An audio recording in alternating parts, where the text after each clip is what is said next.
दोस्तों, एक नई नवेली दुल्हन अपने पति के साथ बाहर से घूमकर घर आती है। घर पहुंचते ही उसकी तबीयत अचानक में खराब हो जाती है। वो अपने कमरे में पहुंच जाती है, कमरे में जाकर लेट जाती है। कुछ देर के बाद जब घर वालों को इस बात का पता चलता है तो घर वाले सभी इकट्ठा हो जाते हैं और उससे बारी बारी से पूछने लगते हैं कि आखिर क्या हुआ तुम्हें? अभी तो तुम यहाँ से गए थे, तुम अच्छी खासी थी, आते ही तुमको क्या हो गया? वो किसी से दोस्तों कुछ भी नहीं बताती, बस रोए जा रहे थे। घर वाले अब और चिंतित हो जाते हैं कि आखिर क्या माजरा है। कुछ बता भी नहीं रही है और रोती ही जा रही है। जब घर वाले ज़्यादा दबाव डालते हैं तो वो बताने की कोशिश करती है और सोचते सोचते बेहोश हो जाती है। इस तरह से दोस्तों कई बार होता है और इसी क्रम में रात बीत जाती है, पता भी नहीं चलता। लेकिन उस दुल्हन की आंखों से आंसू थमने का नाम ही नहीं ले रहे थे। जब सुबह हो जाती है तब घर वाले फुचकारी देकर कुछ और दबाव डालते हैं, कुछ ज़्यादा प्रेशर जब डालते हैं तब जाके वो दुल्हन सारी बात बताती है जो उस पर गुजरी थी। वो सारी कहानी बता देती है, जिसको सुनने के बाद घर वालों के पैरों के नीचे से ज़मीन खिसक जाती है। उन लोगों की सोचने और समझने की शक्ति समाप्त हो जाती है। सोचते हैं क्या किया जाए। अब उनको कोई रास्ता नहीं सूझता। लेकिन दोस्तों, जो उसका पति था वो सारी बात जानता था। उसने आकर कहा कि तुम्हें चिंता करने की कोई बात नहीं, मैं तुम्हारे साथ पूरा जीवन हूँ। 7 वचन लिए हमने, 7 फेरे लिए हैं, 7 जन्म जीने मरने की कस्में खाई हैं। तुम्हें चिंता करने की कोई बात नहीं। दोस्तों, दरअसल बात ये होती है, उस दुल्हन के साथ सामूहिक बलात्कार हुआ होता है, जिसको सोच सोच कर वो दुल्हन बेहोश हो जाया करते थे और जो दूल्हा था उसकी आंखों से भी आंसू थम नहीं रहे थे। आइए जानते हैं दुल्हन ने क्या कहानी बताई और वास्तव में क्या हुआ था। आइए जानते हैं पूरी कहानी इस वीडियो में। लेकिन वीडियो में आगे बढ़ने से पहले बस आप लोगों से वही छोटी सी रिक्वेस्ट, वीडियो को लाइक नहीं किए हैं तो वीडियो को लाइक कर दीजिए, चैनल को सब्सक्राइब नहीं किए तो सब्सक्राइब कर दीजिए, जिससे हमारा हौसला बढ़ता रहे। दोस्तों, मध्य प्रदेश का एक जिला होता है रीवा नाम का। उस जिले में एक छोटा सा गाँव होता है। उस गांव के स्कूल में एक लड़का और लड़की पढ़ा करते थे। पढ़ते पढ़ते दोनों के बीच में प्यार हो जाता है और दोनों एक दूसरे के साथ जीने मरने की कस्में खा लेते हैं। लेकिन इसी बीच इनके घर वालों को किस तरीके से पता चल जाता है ये लोग समझ नहीं पाते। जब घर वालों को इस बात का पता चलता है तो वो दोनों घर वाले रजामंदी से इन दोनों की शादी राजी खुशी से कर देते हैं। दोस्तों, शादी हो जाती है। कुछ दिनों तक वैवाहिक जीवन ये लोग अच्छा व्यतीत करते हैं। उसके बाद एक दिन अचानक दुल्हन बोलती है, अजय सुनते हो, मेरा दिल पिकनिक पे जाने का कर रहा है। पति बोलता है, इसमें क्या बुराई है, अगर तुम्हारा दिल कर रहा है तो चलो किस दिन घूम आते हैं। दोस्तों, एक दिन का प्लान बनाते हैं और ये लोग घर से निकल जाते हैं। पहाड़ी इलाके में एक भैरव बाबा की पहाड़ी नाम से एक जगह प्रसिद्ध है, वहाँ पे ये दोनों लोग जाते हैं। वहाँ पे पहुँचने के बाद फिर एक पत्थर के पीछे बैठकर अपनी कुछ बातें, पुरानी यादें, एक दूसरे से बातें करने लगते हैं। जैसे पढ़ाई के दौर की जो लव स्टोरी थी वो बातें करते हैं, शादी के बाद जो बातें हुई थी वो सारी बातें याद करते हैं, उसके बाद की जो बातें थी, मतलब आपस में एक दूसरे से प्यार भरी बातें कर रहे थे। लेकिन ये दोनों अनजान थे कि इनके साथ आगे क्या होने वाला है। दोस्तों, वहीं से कुछ दूरी पे 4-5 लड़के आग जलाए हुए थे, लिट्टी चोखा और ये सब दारू बोतल ये सब पार्टी वगैरह कर रहे थे। उन लोगों के शरीर पे कोई कपड़े नहीं थे सिवाय एक नेकर के। उन लोगों की नज़र जब इन दूल्हा दुल्हन पे पड़ती है तो वो लोग अपने आप को रोक नहीं पाते और इन लोगों के करीब में आते हैं। जब पास में आते हैं तो बिना कुछ कहे, बिना कुछ समझे दूल्हे को मारना शुरू कर देते हैं। पति समझ नहीं पाता है कि ये मुझे क्यों मार रहे हैं और बार बार पूछता है कि आखिर भाई साहब आप लोग क्यों मुझे मार रहे हैं। लेकिन वो लोग कुछ भी नहीं बताते और मारे ही जा रहे थे। उसके बाद उसकी पत्नी का हाथ पकड़ते हैं और खींचते हुए किनारे लेकर चले जाते हैं। पति रोकने की बहुत कोशिश करता है, लेकिन 2-3 लोग मिलकर उसको बांध देते हैं और मारते रहते हैं। दुल्हन को थोड़ी दूर पे ले जाकर उसके साथ बारी बारी सामूहिक दुष्कर्म करते हैं।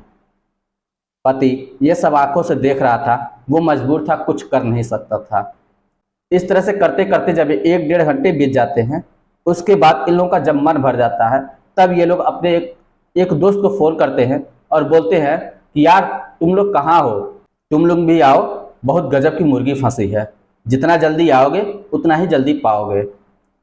वो दोस्त बोलते हैं ठीक है मैं आता हूँ।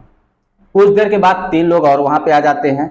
आने के बाद वो सब भी बारी बारी इसके साथ दुष्कर्म करना चाहते हैं, लेकिन किसी तरीके से बचते बचाते ये दोनों पति पत्नी वहां से भागते हुए घर चले आते हैं। रास्ते में जब वहां से निकलते हैं तो वो लोग कहते हैं कि तुम लोग कहीं पे भी चले जाओ, डीएम एसडीएम एसपी चाहे जिससे मर्जी उससे शिकायत कर लो, हम लोगों का कोई कुछ भी नहीं बिगाड़ सकता। अब ये पति पत्नी सोचने लगते हैं कि आखिर किया क्या जाए। ये लोग घर की तरफ तो अपने कदम बढ़ा रहे थे, लेकिन हिम्मत नहीं हो रही थी कि ये लोग घर तक पहुंचे। किसी तरीके से आखिर घर पे आते हैं। घर पे आने के बाद इसकी अचानक से तबीयत खराब हो जाती है। उसके बाद घर में जाके लेट जाती है। घर वाले बहुत दबाव करके पूछते हैं, लेकिन जब जब इस बात को बताती है तो वो बेहोश हो जाया करती है। दोस्तों, अगर किसी के साथ भी ऐसी घटना हो तो ऐसा लगता है कि जैसे उसी के आंखों के सामने वो माहौल हो रहा हो। ठीक उसी प्रकार से उस दुल्हन के साथ भी ऐसा ही हो रहा था। यही सोच सोचकर वो बेहोश हो जाया करते थे। लेकिन चूंकि पति भी साथ था तो पति ने कहा कि तुम चिंता मत करो, मैंने तुम्हारे साथ 7 फेरे लिए हैं, 7 जीने मरने की कस्में खाई हैं, इसलिए तुम्हें चिंता करने की कोई बात नहीं। और हम जो है आज ही चलकर पुलिस थाने में कंप्लेन दर्ज कराएंगे और जो होगा देखा जाएगा, लेकिन उन दोषियों को किसी भी हाल में छोड़ा नहीं जाएगा। ये बात सुनकर दुल्हन को कुछ धाधस बचती है और पति पत्नी दोनों थाने के लिए निकल जाते हैं। थाने पे जाके जब अपनी आप बीती पूरी सुनाते हैं तो पुलिस वाले भी ध्यान नहीं देते हैं। उन्हें इस कहानी में कोई इंटरेस्ट नज़र नहीं आता है, तो वो लोग बोलते हैं कि काम करो, तुम जो है एप्लीकेशन दे दो, हम उस पर कार्रवाई करेंगे, जैसा होगा फिर हमें तुम्हें बताएंगे। ये लोग एप्लीकेशन देकर चले आते हैं। 2 दिनों तक कोई कार्रवाई उस पर नहीं होती है। जब ये बात धीरे धीरे सोशल मीडिया पर पहुंचनी शुरू हो जाती है, टीवी पर फेसबुक पर वायरल होता है, तो मैटर सामने आता है। तब पुलिस वालों पे दबाव पड़ता है तो पता ये चलता है मुख्यमंत्री वहां पे आने वाले थे, जिसकी तैयारियां जोरों शोरों पे चल रही थी। इस वजह से बातों को थोड़ा दबाया जा रहा था कि किसी तरीके से अगर ये बात खुल गई, पता चल गई, तो मंत्री मुख्यमंत्री और जो भी बड़े बिजनेसमैन हैं वो लोग आएंगे, वो लोग नाराज़ होंगे, गुस्सा होंगे हम पर।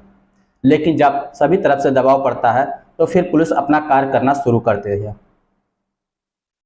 पुलिस अब मौके वारदात पर पहुंचती है। वहां पे उसको कुछ बोतल शराब की मिलती है और वहां पे कुछ चीज़ें मिलती हैं। एक मोबाइल मिलता है जिसमें कुछ वीडियो शूट होते हैं, उसमें कुछ लड़कों की तस्वीरें मिलती हैं, वीडियो रिकॉर्डिंग मिलती है। अब जो भी संदिग्ध होते हैं उनसे बातचीत की जाती है और उनसे पूछा जाता है।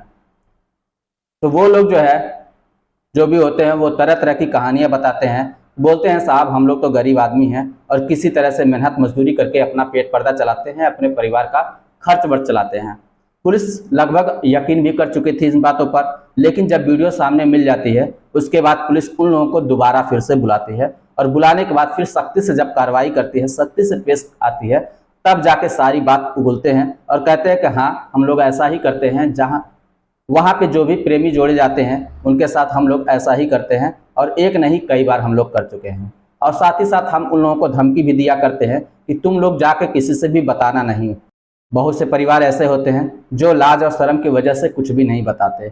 उसी दिन केस दर्ज कर दिया जाता है। केस दर्ज करने के बाद फिर उन लोगों की सुनवाई कोर्ट में होती है और जल्द से जल्द उन पर सजा कराने के लिए जनता की मांग होती है। दोस्तों, हमें इस कहानी से यही सीख मिलता है। सबसे बड़ी बात यह है कि उस पति को जिसके सामने ये घटना हुई थी फिर भी उसने हिम्मत जुटाया और अपनी पत्नी का साथ नहीं छोड़ा। कुछ लोगों का कहना होता है कि ऐसे पति को सलूट है। कुछ लोग कहते हैं कि दोषियों को सख्त से सख्त कार्रवाई होनी चाहिए। जब सोशल मीडिया पे ये बात वायरल होती है लोग सड़कों पर उतर जाते हैं। अभी दोस्तों ये मैटर चल ही रहा है और इस पर जल्द से जल्द कार्रवाई होगी और दोषियों के साथ सख्त कार्रवाई जरूर होगी। आप लोगों को क्या लगता है आप हमें कमेंट बॉक्स में लिखकर जरूर बताइएगा। चलिए फिर मिलते हैं नेक्स्ट वीडियो में, तब तक के लिए जय हिंद।